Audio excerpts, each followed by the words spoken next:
Hello there, I'm Mary Jo Land, a registered psychotherapist coming to you from Priceville, Ontario, Canada.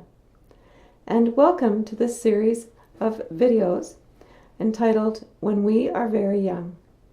This series is created to assist parents and professionals who work with parents.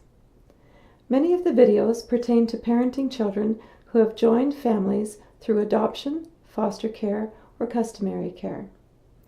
Some of the videos are about typical child development, while others are more specific to children who have experienced early loss, trauma, and neglect during their development. Attachment, trauma, and parenting are the main themes in this series. Today's presentation is The Grandmother Story.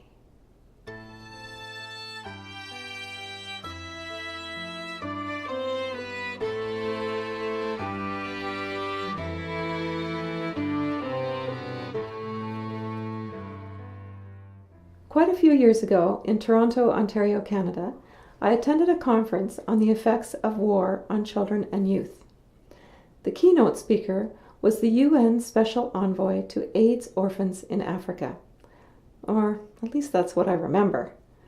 I'm not sure if I remember correctly, as the only Special Envoy on AIDS I can find is Stephen Lewis, and this speaker certainly was not Mr. Stephen Lewis. It was a few years later that I began to tell this story to other parents, and with apologies, I have lost the name of the speaker. I do, however, remember his beautiful baritone voice and his gentle, humble manner. He told the following story, which at the time stayed with me because it went against my beliefs and intuition of the time. The wisdom took some time to settle in. Perhaps it will be the same for you.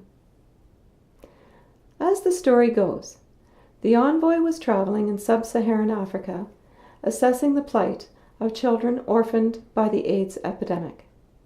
In many areas, the epidemic had killed most of the adult population, leaving the children to survive in child-headed households, or some were fortunate enough to have an auntie or a grandmother caring for them. In one particular village, the envoy was greeted by the elders of the village, who welcomed him and invited him to meet a very special grandmother. "What's so special about this grandmother?" he asked. They said, "Wait and see." And so in the meantime, he sat patiently under the acacia tree, being served tea and sitting comfortably in the shade. This might be my vision of the scene, but anyway, after a while he looked up to see an old woman approaching with a large group of children, all dressed in school uniform.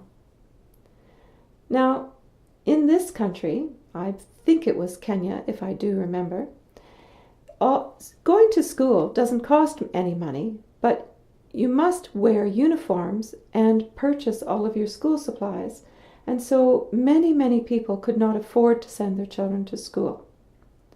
So many orphans not only lost their parents, they also lost the financial means to attend school and get an education. Thus, they were greatly increased in the risk of lifelong poverty and privation. So, as this woman approached with the group of children, the village elder explained. Her husband, all her children, and all of their spouses had died from AIDS. And this grandmother now cared for all 14 of her grandchildren, and all 14 attended school. This was truly a remarkable accomplishment, recognized by all in the village. As the envoy was introduced to the grandmother, he asked, "Grandmother, how do you do it? How do you look after all of your grandchildren and keep them healthy and keep them in school?" The grandmother thought for a while and then said, "I eat first." What? I eat first? That is not what I was expecting to hear. As a mother, I've been always the kind of mother that's the jump in front of the train to save your child kind of mother. I eat first sat with me, gnawing at me a bit, for a couple of years. As I began to delve more deeply into attachment-focused work with parents and children, I began to realize the wisdom in this grandmother. The health and the well-being of the parent is a necessary precursor to the health and well-being of the child. Without the parent, how could the child be safe and secure? Nurturing the parent, supporting the parent, means the child is better supported and nurtured. I eat first.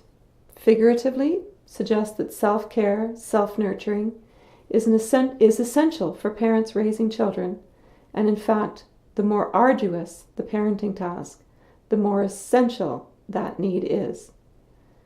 The survival of your children depends on it. Although, when I tell this story, many parents respond with, yeah, the oxygen mask principle. Well, I agree there is a similarity. However, just don't wait until the plane is about to crash. Our African grandmother ate first on a daily basis, not just when the food was running out. So, it's not much of a tale, but I'm sort of attached to it. Thanks again. I'm Mary Jo Land, and see you next time.